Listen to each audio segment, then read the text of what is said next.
So, ibig sabihin sa Mandawi ngayon, karamihan ng mga kumpanya ng mga workplace nila, may mga lactation stations na, ma'am. Wala pa yata, Oo. Miss Marlene, no? Pero yun yung... Mayroong mga companies na po. Yun yung kanilang goal. Oo. Alright. We hope to be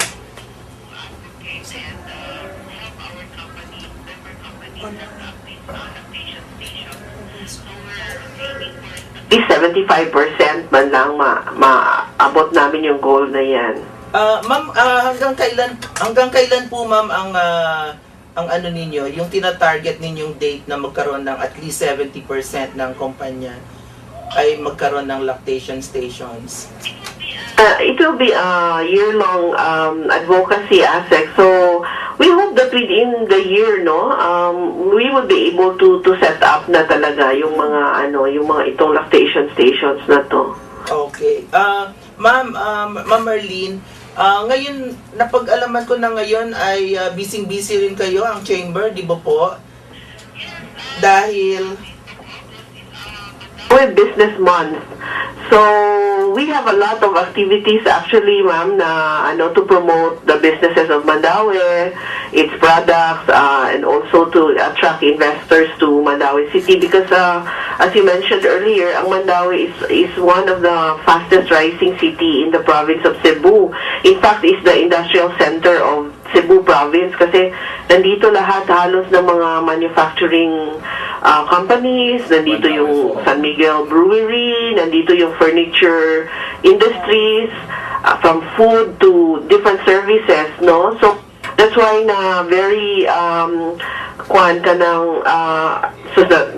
nag-ano na ako sa Tagalog at okay lang po. Magaling naman mag-Bisaya, ma'am, si Mr. Rod. Oo, pwede rin. At saka marami tayong nakikinig na mga Bisaya din. Yes, live po tayo, ma'am, nationwide ngayong araw. Oo. Talagang porsigido po ang chamber to help the different companies. And actually, itong pag-sign namin ng MOA is actually one of the things that, although it is also in compliance with the Breastfeeding Act of 2009, it is also what we see this as helping the companies improve the quality of relationship with their employees. Because through these efforts, that by showing that the company is responding to the needs, especially of the lactating mothers, mapapakita nila na meron silang pagkalinga sa kanilang mga employees, and we hope na this will be non-financial support, no? Parang incentive. Yeah, it's a non-monetary benefit package. Oo. At nakikita din namin, natulong din ito sa mga nanay na nagtatrabaho. Kasi when you do breastfeeding, nakaka-save ka rin ng ng pera pambili ng gatas imbis na ibili mo ng powdered milk or additional na gatas, di ba? Makakatulong din ito sa sa pag-save mo ng pera. Okay, tama-tama yung ating sa puntong yan ay pansamantala po namin puputulin muna ang ating talakayan. Diyan lang po kayo, Miss Bedia po Ibibigay ko muna ang ating pinakahihintay na segment ng Text Question of the Day. So, bigyan na natin, Rod. Okay, eto na, mga kasamang ating tanong para sa 100 pesos. Tig-isa po yan, 3 winners of 100 pesos load. Okay, ang tanong po natin ngayong araw na ito ay, anong lungsod sa lalawigan ng Cebu ang lumagda ng kasunduan sa National Nutrition Council na lahat ng kanilang workplaces o lugar ng trabaho ay maglalagay ng breastfeeding stations? O, taga saan si Miss Bedia? Napakasimple lang po ng ating tanong para sa 300 pesos load. Bawat isa po ay makakatanggap ng 100 pesos. Kung may sasagot ninyo ng tama, i-text lang po ang inyong sagot sa ganitong format, mga kasama, ang inyong full name, space, address po, space, sagot at isend po sa 0908-862-6618. Alright, nagbabalik po ang radyo mo sa nutrisyon at kasama pa rin natin si Asik Bernie Flores at ang ating bisita sa araw na ito mga kasama ay si Miss Marlene Bedia, ang Executive Director ng Mandaue City Chamber of Commerce and Industry. Hello, Alright. Ma'am Marlene. Andiyan pa kayo? Okay. Okay. Balik po tayo.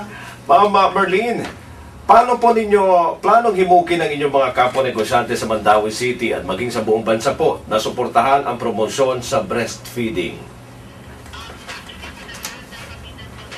Ano ngayon, ng mga mechanics and then the procedures on how to do the breastfeeding station, kasi meron yan when you agree to put up a breastfeeding station or a workplace lactation station, hinihingi namin na yung isang company ay maglalagay talaga ng isang kwarto malinis, may upuan na komportable, tapos maglalagay ng at least may ref dyan, no, na paglalagyan ng bote ng gatas, tapos may place for them to wash their hands. So, that's basic. May lababo po. Oo. Oo, na pwedeng maghugas ng kamay. So, basically, yan lang po ang structure na, ang facility na hinihingi namin. And, after siguro before the end of August, magpapatawag kami ng general membership meeting at ipapaliwanag ito kasi ang mga negosyante naman, open naman sila sa mga ganitong gawain. At the same time, sometimes you also have to tell them that at the end of the day, it will help in their bottom line in terms of less absenteeism sa mga employees, greater productivity, at saka makaka-retain sila ng kanilang or makaka-attract din sila ng mga valuable employees. We made a survey before that in terms of number of employees, halos magka-equal lang ang lalaki at babae. Pero hindi pa namin na-update yon na employee. So, hindi pa namin na-update yon. But at the same time, we also have to see sino yung pinaka may nasa edad na reproductive age. Kasi yun ang mabubuntis, yun yung magiging breastfeeding mothers, no? So, naghahanda kami ngayon para i-advocate talaga. At saka, we have the support of the local government of Mandaue City. In fact, nung nakausap ko one time yung kanilang city administrator, sabi niya, pwede bang pati dito sa City Hall Actually, Ma'am Marlene, dun sa pinirmahan din ni Sir Jonas Cortez ng Office of the Mayor, ay sabi niya yung kanyang opisina ay maglalagay talaga. Oo. At actually nakapag-identify na yata sila ng kwarto, yung malapit daw sa legal office. Oo, malapit sa legal. Baka maraming naghahain ng habla. Pero ma'am, kasi ngayon Mandaue Business Month ngayong buong August, baka yung inyong mga entrepreneur at saka mga young businessmen or businesswomen na interesado ring magpunta ay maglagay ng kanilang lactation stations at wala silang idea what it looks like, please ask them to go to SM Mall. Oo, kasi nung nandyan din ako, binigyan ako ng pagkakataon ng mga managers ng SM na puntahan yung kanilang lactation station. Actually, nasa loob sila ng clinic. So, merong clinic ang bawat mall ng SM. Sa lahat ng malls, 28 malls altogether, meron silang clinic just in case may mga emergency, di ba? Tapos, meron yun ng nurse, yung lahat ng oras nandoon. Tapos, adjacent to that or inside that clinic is the lactation room. Oo, very secure and safe ang feeling ng mami na magpapadede doon kasi quiet, malinis. Tas yun, as you described earlier, merong comfortable seat, meron siya ng pwedeng paghugasan ng kamay, aircon, pinakamaganda, air conditioned, oo. Kaya napaka-komportable na So please invite your company owners o yung mga bagong tatag na mga kumpanya na they can go and visit anytime. Oo.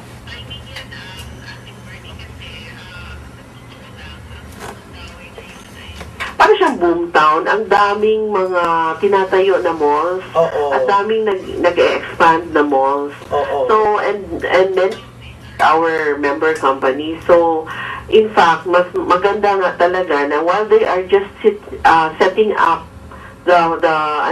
malagay na talaga sa yung plan business, nila oo.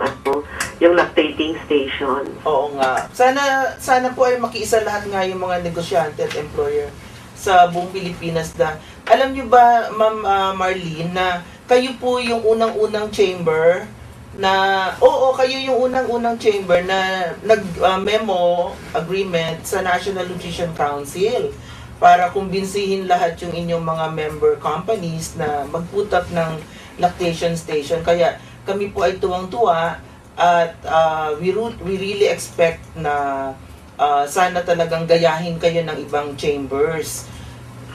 Oo.